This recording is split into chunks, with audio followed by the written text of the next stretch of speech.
Hi students, welcome to Chandra talent centre. आज के हम 10th सेशन में देखेंगे फ्यूचर कंटिन्यूअस टेंस।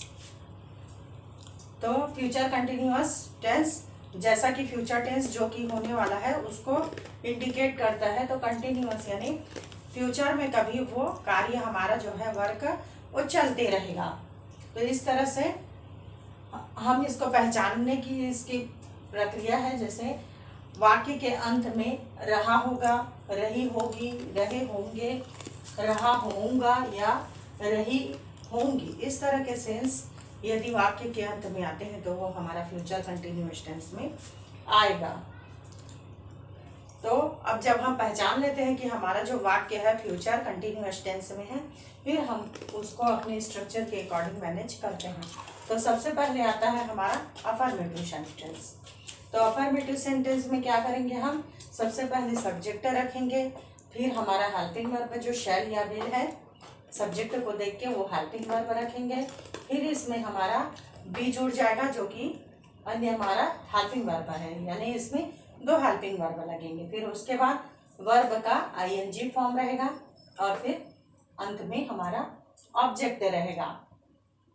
वैसे ही नेगेटिव सेंटेंस में क्या करेंगे, हम सब्जेक्ट रहेगा, फिर शैल या विल रहेगा, फिर नॉट रहेगा, फिर उसके बाद बी रहेगा, फिर आईएनजी फॉर्म रहेगा, फिर ऑब्जेक्ट। यानी ये रूल है कि जैसे हमारे यदि वाक्य में यदि एक से ज्यादा हेल्पिंग वर्ब आते हैं तो जो नॉट लगता है वो हमेशा फर्स्ट हेल्पिंग वर्ब के बाद लगता है।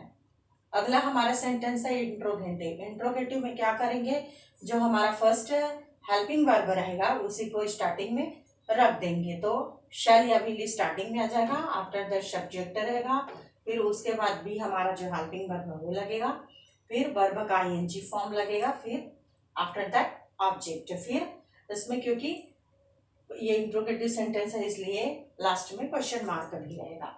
वैसे ही इंट्रोगेटिव बनाएंगे तो क्या करेंगे, शैल विल हमारा हेल्पिंग वर्ब, फिर उसके बाद सब्जेक्ट, फिर नॉट भी यूज होगा, फिर बी जो हेल्पिंग वर्ब है वो लगेगा, फिर वर्ब का इसमें आईएनजी फॉर्म लगेगा, फिर आफ्टर दैट एंड में ऑब्जेक्ट रहेगा, क्वेश्चन मार्क रहेंगे। तो ये हमारे स्ट्रक्चर हो जाते हैं। अब देखते हैं कुछ एग्जांपल्स हम। तो हमारा एग्जांपल है, हम पत्र लिख रहे होंगे। जो हमारा एक्शन है वो फ्यूचर को इंडिकेट कर रहा है कि हम कभी पत्र लिख रहे होंगे। ये ऐसा कि एक संभावना को दर्शाता है कि फ्यूचर में हम जो भी वर्क है उसको करेंगे या कोई भी करेगा। तो अब हम उसको स्ट्रक्चर से मैनेज करते हैं। तो सबसे पहले हमारा अफर्मेटिव में हो जाता है सब्जेक्ट जो कि है बी, फिर बी के साथ में हमारा हेल्पिंग वर्ब। आपको पता ही होगा, लास्ट वीडियो में हमने बताया था कि आई और वी जो सब्जेक्ट है उसके साथ में शैल लगेगा, बाकी जितने भी हमारे सब्जेक्ट होते हैं उसके साथ में विल लगेगा। तो बी के साथ में हमारा शैल हेल्पिंग वर्ब हो गया, फिर उसके साथ में बी हेल्पिंग वर्ब हुआ, फिर हमारा एक्शन वर्ड है राइट, तो उसका आईएनजी फॉर्म हो जाएगा राइटिंग, फिर हमारा ऑब्जेक्ट क्या हो जाता है लेटर। इस तरह से हो गया we shall be writing a letter.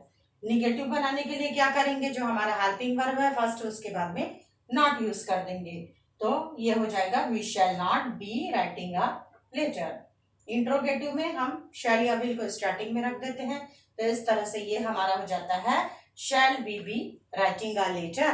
क्योंकि ये हमारा इंट्रोगेटिव सेंटेंस है इसलिए एंड में इसका क्वेश्चन मार्क हो जाता है, क्योंकि इसमें हम क्वेश्चन पूछ रहे हैं क्या। अब हमारा इंट्रोगेटिव में आ जाता है shall be not writing a letter. इस तरह से नेक्स्ट हमारा एग्जांपल है, तुम घर पहुंच रहे होगे। यानी ये भी एक संभावना या पॉसिबिलिटी को दर्शा रहा है कि इसमें पॉसिबिलिटी ये है कि वो फ्यूचर में कभी घर पहुंच रहा होगा। तो इसका ट्रांसलेशन हो जाएगा you will be reaching home, फिर हो जाएगा you will not be reaching home, फिर हो जाएगा will you be reaching home, फिर will you not be reaching home. अब आगे हम कुछ डिफरेंट टाइप ऑफ एग्जाम्पल देख लेते हैं। रामू रास्ता देख रहा होगा, ये भी हमारा अफर्मेटिव सेंटेंस है। फिर देखते हैं, हमारा सब्जेक्ट हो गया रामू, रामू के साथ हमारा हेल्पिंग वर्ब विल लग जाएगा, विल बी। फिर हमारा जो एक्शन वर्ड है रास्ता देखना, जो कि हो जाता है वेटिंग।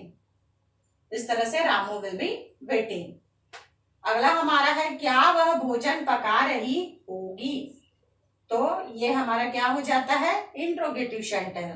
तो हमारा चूंकि वह जो है एक लड़की है, क्योंकि अंत में हो गया है रही होगी, इस तरह ये लड़की को बता रहा है, तो उसके लिए हमारा हो जाएगा शी। तो शी के साथ में हमारा कौन सा हेल्पिंग वर्ब लग रहा है विल। तो विल स्टार्टिंग में आ जाएगा विल शी बी। हमारा एक्शन वर्ड है खाना पकाना, जो कि हो जाता है कुकिंग, एक्शन वर्ड हो गया। फिर एंड में हमारा क्या आ जाता है ऑब्जेक्ट, जो कि फूड है। इस तरह से हो गया will she be cooking food. फिर अगला हमारा एग्जाम्पल है गाय घास नहीं चर रही होंगी। ये हमारा निगेटिव सेंटेंस आ जाता है।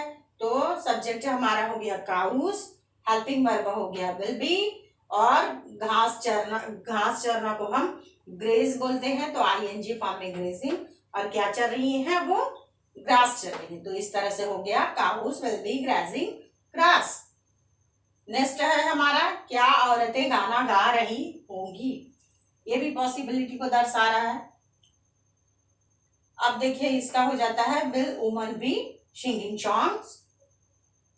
अंत में नेक्स्ट है हमारा मोहन गांव जा रहा होगा। तो इसमें हो जाता है ये भी हमारा अफर्मेटिव सेंटेंस है।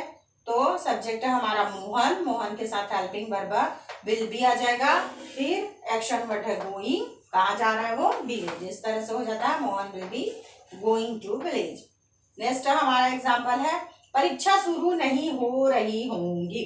इसमें भी संभावनाएं दिख रही हैं, जो कि ये हमारा निगेटिव सेंटेंस है। तो इसका हो जाएगा हमारा सब्जेक्ट हो गया एग्जामिनेशन, तो द एग्जामिनेशन विल नहीं है तो नॉट यूज हो जाएगा। फिर स्टार्ट होना को बोलते हैं बिगिनिंग। इस तरह से हमारा हो जाता है the examination will not B beginning. तो स्टूडेंट्स आज के वीडियो लेक्चर में हमने फ्यूचर कंटिन्यूअस के बारे में जाना। तो हमारा वीडियो आपको कैसा लगा इसके बारे में हमें कमेंट सेशन में जरूर बताएं, और प्लीज हमारे वीडियो को लाइक करें, शेयर करें और